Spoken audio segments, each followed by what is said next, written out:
Welcome back. This is day 4 of human reproduction, and today we're going to be talking about what adaptations of the female reproductive system allow for fetal development.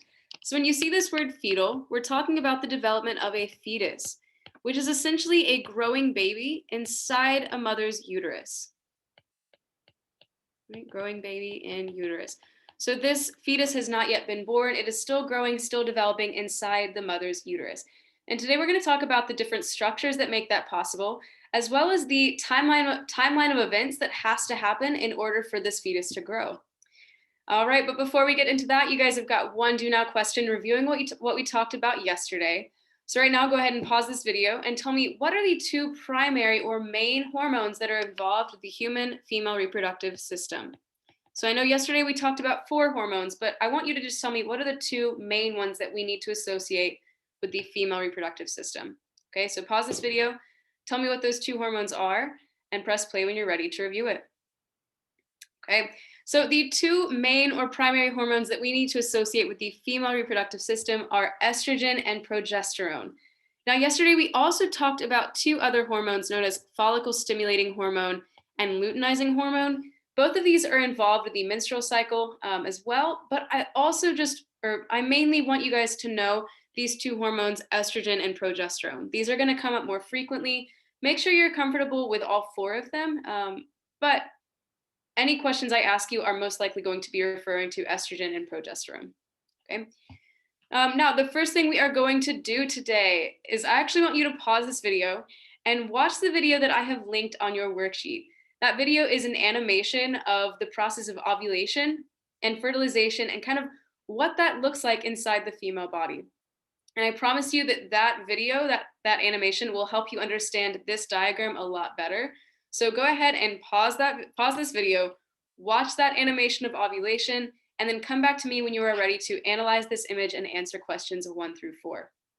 Okay, so if you are still here, you should have already watched that ovulation video. If you haven't, it is literally a minute long. Please just pause this video, go watch that ovulation animation, and then come back to me.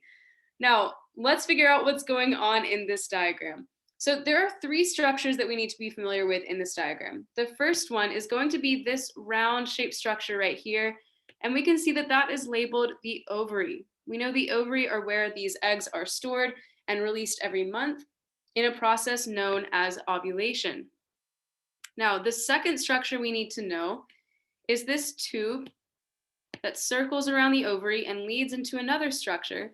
And this tube is known as the fallopian tube. Right? And the third structure that we need to know about, or that we see on this diagram, is actually kind of cut in half on this diagram, and that is going to be the uterus over here. So again, this is just half of the female reproductive system. Hopefully we know that there are 2 fallopian tubes and 2 ovaries. This image is showing us if someone just cut that uterus in half and we're just looking at one side of it. So this is going to be half of the uterus. So now, what do we see happening in these 3 structures?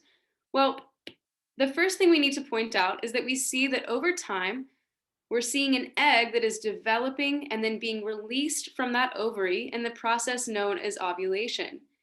That oocyte, or that egg, is then going to travel through the fallopian tube until right here, we see that sperm are meeting with that egg. And as soon as sperm unite with that egg, we're then going to refer to this structure as a fertilized egg or a zygote. So the process of fertilization has just happened. But that egg is going to keep traveling through the fallopian tubes, and it's actually going to divide, as you saw happening in that animation you watched earlier. So those cells are dividing until finally, around day 8 or 9, that zygote has officially made its way into the uterus and is going to implant itself or attach itself to the wall of the uterus. Okay, so now that we've looked at what's happening in this diagram, I want you guys to pause this video, answer questions 1 through 4, and try to figure out what do we actually see happening here. I also ask you to define a few words. So go ahead and pause this video, answer questions 1 through 4, and then we will answer those together. So number 1, what is the term used to describe the union of the sperm and the egg? So we see that happening over here inside the fallopian tube. We see that sperm are going to swim through the fallopian tube and unite with that egg cell. And that process is known as fertilization. I accidentally covered it up there. But fertilization is happening right here, and that is when the sperm is going to unite with the egg. Once that sperm combines with the egg, we're now going to call that egg cell a zygote or a fertilized egg cell. All right, but number two, where does this process occur? We see this process happens in the fallopian tube, right? We see that those sperm right here are swimming through the fallopian tube and uniting with the egg cell. Now, number three, based on the image above, define ovulation. So we see this word ovulation right here, but what exactly is happening? Well, we need to know that ovulation is going to be when the egg is released from the ovary. So in the animation you watched, you can see it's kind of a violent process. I think the word they used was ruptured from the surface. So it's kind of just bursting through that ovary to be released into the fallopian tube. So just one egg is released from the ovary every month. And remember, there are two ovaries, so this is actually going to alternate in your ovaries every month. And number four, locate the word cleavage in the image above. So this is a new word. We might not have seen this word before, but between day 1 and day 2, we see something called the first cleavage happening. Now, I wanted you guys to look at what's happening between day 1 and day 2 and see if you can figure out, what does this word cleavage mean? So hopefully you got that cleavage is a word that means the division of cells, because we see right here in day 1 that one cell is going to divide into 2. Okay, and those 2 cells are then going to divide into 4. Those 4 cells then divide into 8. So this process of cleavage is known as the division of cells. And of course, that division of cells is caused by our good friend, mitosis. All right. Now, assuming all of this goes as planned, eventually that fertilized egg cell that has now undergone cell division is going to implant itself into the uterus or attach itself to the uterus and begin to grow pretty rapidly until eventually we are left with this growing baby, this growing creature inside of a woman's body. Now, how do we get from that tiny zygote all the way to this full adult child, though? There's a lot of steps that we haven't talked about. And that is when this next diagram showing us developmental analysis comes into play. Now, I know you're probably panicking, thinking, what the heck is this diagram? Miss Collins has officially lost it. I don't know how she expects us to understand this, but I promise you can, and we're gonna walk through it together. So this diagram is showing us the development of a fetus or an embryo throughout those stages of development. So at the very top of this chart, we're looking at the age of embryo in weeks. So each of these rows is showing you what happens in week 1 of development, week 2, week 3, week 4, all the way up to week 38, or the last week of development. This second row is showing you just kind of what the developing fetus or embryo looks like at each stage of development. And you can see that as it kind of just starts out looking like a generic blob, but as the weeks go on, we start to see those more human characteristics evolve until at full term, that baby is ready to be born. Now, the third part of this graph that I want us to pay attention to are these rows right here. Each of these rows are highlighting one specific part of development and when along the timeline that development takes place.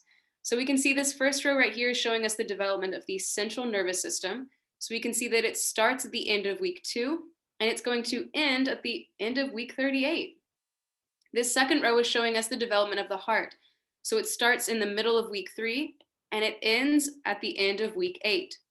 The third row is showing us the upper limbs, starts at the end of week 3, ends at the end of week 8. Okay, so each of these rows is highlighting one specific form of or structure of development. Now, you might also notice that those structures are split into red and yellow, but what does that mean? Well, if you look here at the bottom of the chart, we see that the structures or the lines that are highlighted in red represent times where major congenital anomalies can arise, meaning that if something goes wrong in this red zone, that baby is going to have some serious detrimental effects. There are going to be some serious things that are serious problems that arise if something tragic happens during that time period. But this yellow zone just represents where some functional defects or minor congenital anomalies can arise. So again, if something happens in this yellow zone, we're still going to have birth defects, but they're not going to be quite as drastic or as problematic as the ones that arise during these red zones. Okay, so now using this information, I want you guys to pause this video and answer questions 1 through 5 on your paper. So analyze this chart based on what I just told you we're looking at, and answer questions 1 through 5, and then press play when you're ready to review those answers. So number 1, what organ system is developing throughout all of a pregnancy? So for this one, we needed to pay attention to the timeline and notice that throughout all the pregnancy, we're going to look at the timeline that extends throughout the entirety of development. Now, we see that in this first row, the central nervous system is the only structure that is developing from the start of this graph to the end of this graph. We see that the central nervous system starts developing at the end of week 2, and it's going to develop all the way until week 38 when this baby is ready to be born. So the answer there is going to be the central nervous system, which we know as the brain and spinal cord. All right, number 2, how long does it take the upper limbs to fully develop? So we see that the upper limbs, or the arms, are located in this third row of the chart right here. Now, we had to look at our timeline for this one and see that those upper limbs start developing at the end of week 3, and they're going to finish, I'm actually going to put that in a different color, start developing at the end of week 3, and finish developing at the end of week 8. So doing that math, we see that it takes those upper limbs 1, 2, 3, 4, 5 weeks to fully develop. But we also need to know, or just jot down, that those upper limbs or arms are done developing at the end of week 8. So it takes 5 weeks total, but they are done developing at the end of the 8th week. Right. Now, how will a harmful drug affect the embryo if it was added during the 4th week of pregnancy? So for this one, we're just looking at this 4th week of development right here. And we need to pay attention to the red zones that we see. So I see that we are in the red zone for the central nervous system. We're in the red zones for the heart, the upper limbs, the eyes, the lower limbs, and the ears. So what this means is that if a harmful drug is ingested during at any point of week 4 of development, it could cause a pretty harmful effect or a major congenital anomaly in the development of any of these structures that we're currently in the red zone. So it could cause a serious defect in the central nervous system, the heart, the upper limbs, the eyes, the lower limbs, or the ears. Okay, so these are major structures and major problems that could arise if something goes wrong here. All right. Number 4, which cellular process allows the unborn baby to grow from zygote to embryo to fetus? So this question is asking you about growth and development. How does this fetus continue to grow? Well, hopefully we know we're talking about our good old friend known as mitosis, or just cell division. So cell division is required for this embryo to grow into a fetus and eventually be ready to be a full-grown child ready to be born. And number 5, week 8 is when the unborn baby is no longer considered an embryo, but is instead called a fetus. What do you notice happened during week 8 that would cause this change in classification? So again, for this one, we're just looking at week 8, and we need to pay attention to what happened at the end of week 8. So I see that 3 structures are done developing at the end of week 8. That is the heart, the upper limbs, and the lower limbs. So the heart, the arms, and the legs are done developing at the end of week 8. Now, which one of these structures do you think is that classification that turns this developing organism from an embryo into a fetus? Okay, well, hopefully you guys knew that that is going to be the heart.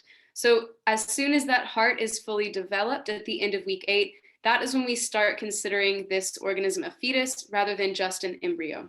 So when it's still in the embryo stage, it's still just developing cells, developing organism, but a fetus is when we really start to classify that as that developing baby that's on its way to birth. All right, now use that information, guys, to answer your exit ticket questions. And if you have any questions about fetal development, let me know. We will be talking about more about this tomorrow. But if you have any questions about what we talked about today, let me know. Have a wonderful afternoon, and I will see you guys tomorrow.